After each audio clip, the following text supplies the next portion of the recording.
Oh, goody. All right, what's going on, everybody?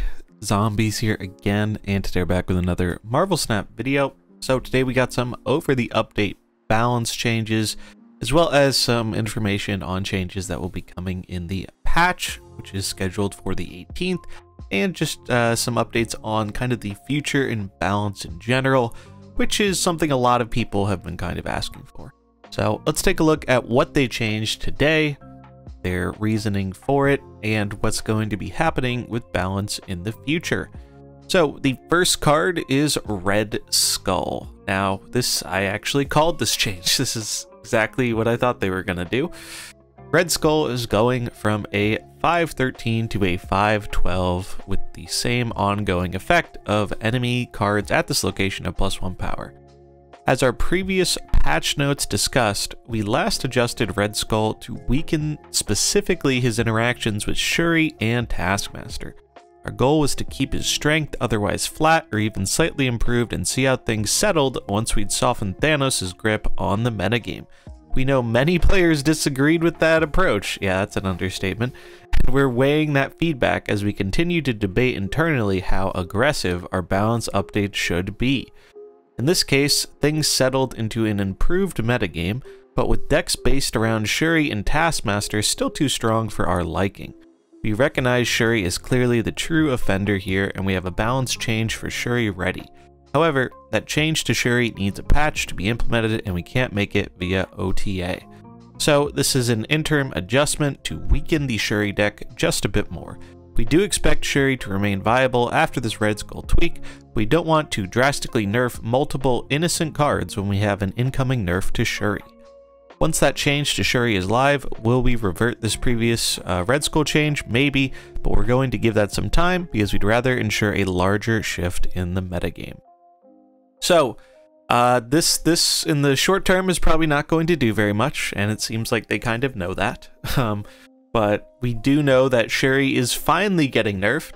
Coincidentally, she's getting hit right as she moves down to Series 3, so I'm sure people will have a lot to say about that, understandably so, but it seems they're finally going after the kind of most enabling card of the most problematic deck, so we'll see what they do there. There are a wide variety of things they could do to change Shuri. It seems like she's probably not going to be going away with these balance changes.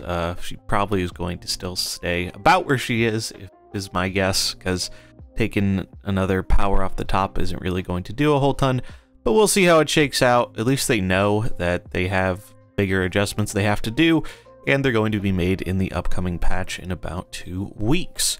Let's take a look at the other changes here. Sunspot. Sunspot is going from a 1-1 to a 1-0. At the end of each turn, gain +1 power for each unspent energy. Sunspot is one of the most heavily played cards in the game. The why is obvious. He's strong, he's in Series 2, and he has a powerful synergy with other cards like She-Hulk and Infinite. The opportunity cost for having him in your deck is also very low, since you only have to spare 1 energy on any turn to unlock his strength floor, and the ceiling can be very high. All of this adds up to a solid criteria for a minor nerf, creating space for less played cards to compete more often for slots and decks. We were curious if nerfing She-Hulk would have any impact on Sunspot, but truthfully we didn't expect any change and assumed we'd be making this adjustment sooner rather than later. We did evaluate some other changes to Sunspot, but for Series 2 cards we want to retain the elegance of the original design, just a touch weaker. As a default card in both Shuri and Thanos, this change does impact those decks a bit more than the others too. Well, I don't know what Thanos deck they're seeing, but Sunspot doesn't really see much play in Thanos anymore.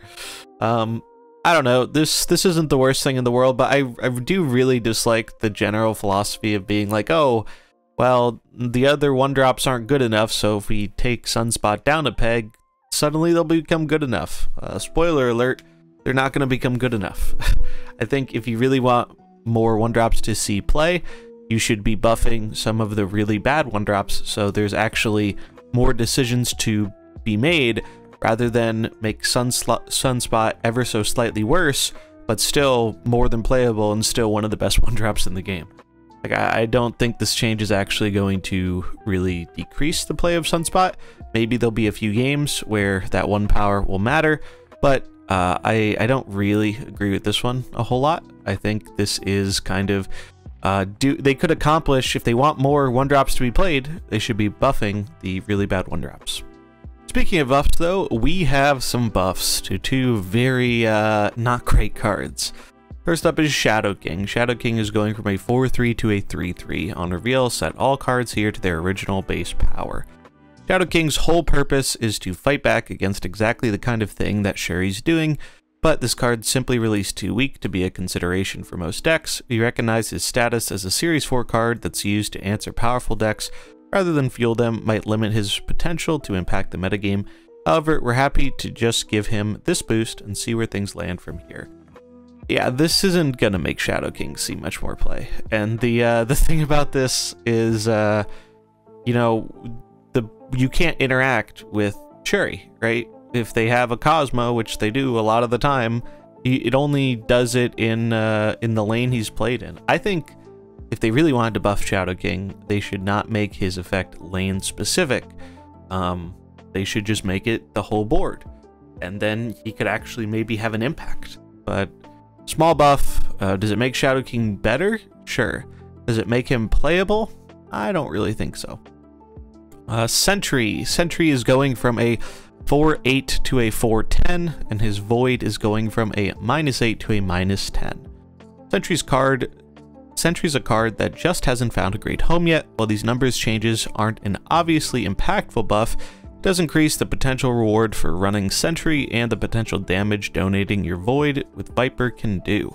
This is just a change we've been interested to try out, so we're making it here. I mean, this seems fine. Obviously now he dies to Shang-Chi, which is a little bit of a downside, but the -10 Void is kind of cool. I don't know, I think Sentry should have had a bigger stat line from the start. The fact that he has such a big potential downside for just 8 stats always seemed kind of weird, especially when in like the lore and stuff he's supposed to be this super powerful character and he has the same stats as like Jessica Jones or some of the other higher end 4-drops. So this is a good change, I think. Maybe Sentry sees a little bit more experimentation, but I don't expect him to be a big metagame force or anything. And then we get some information about them talking about the future of balance changes. And I think, truthfully, this is probably more interesting than any of the actual balance changes we got today.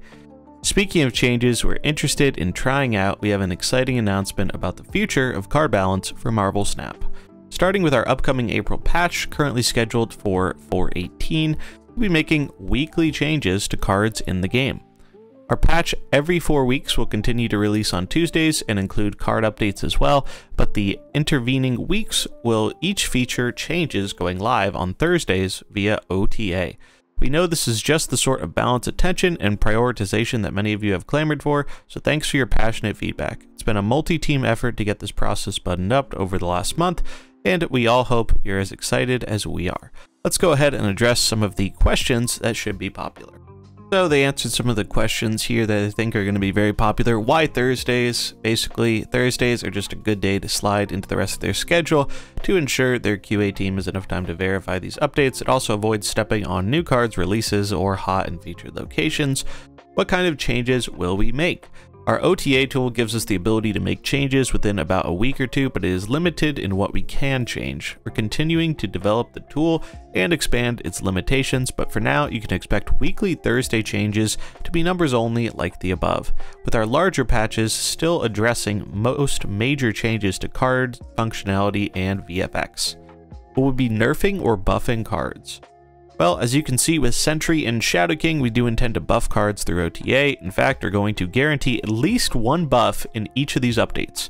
We will also use this method to balance the metagame with nerfs, but only when it's deemed necessary. How many cards will change each week? Our target is 2 to 4 cards each week. On patch weeks, it's possible we'll change more, as that's a unique access point for us. How will we pick cards to change? We have a list of buffs and a very small list of nerfs that we're making to existing content.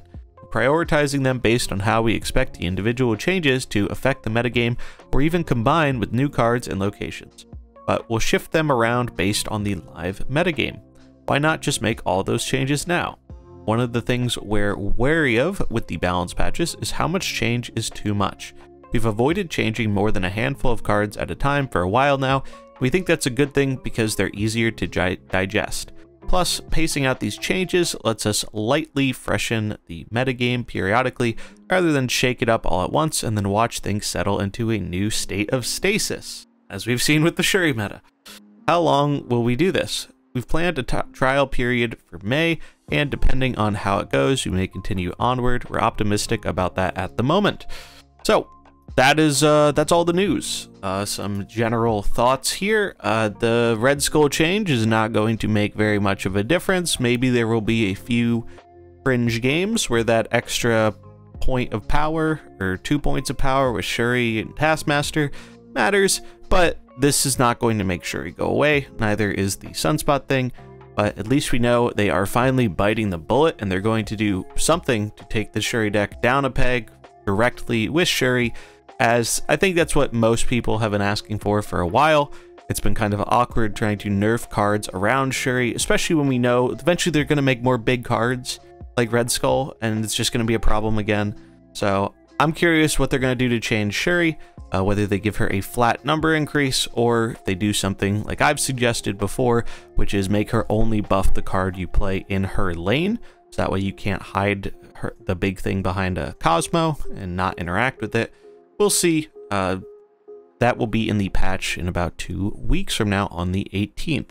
Sunspot change, don't really care for this one very much. Yeah, Sunspot was probably the best, or like tied for the best maybe with Kitty 1-drop in the game, but I think that speaks more to most other 1-drops being kind of mediocre, and I would have preferred to see them buff 1-drops rather than try and knock Sunspot down a peg, because I don't think this is actually going to impact his play rate very much at all, because decks that want Sunspot still want Sunspot, and 1 less power isn't going to really change that or make other 1-drops that much more appealing.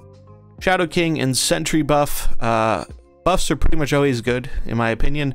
I don't think these buffs are the most impactful, but they were really bad cards, and now they're slightly less really bad cards, so that's a good thing. And I hope they do that to more of these cards that don't see play, because we have a smaller collection in Marvel Snap, and I'd like to be able to use as much of that collection as possible. So that's going to wrap it up for the video. Let me know what you think in the comments below. What do you think of these changes? What do you think they're going to do to Shuri? How do you feel about them making more frequent adjustments? Let me know in the comments. That's going to wrap it up for this one. If you enjoyed it, remember to like and subscribe, and I'll catch you in the next one. Peace.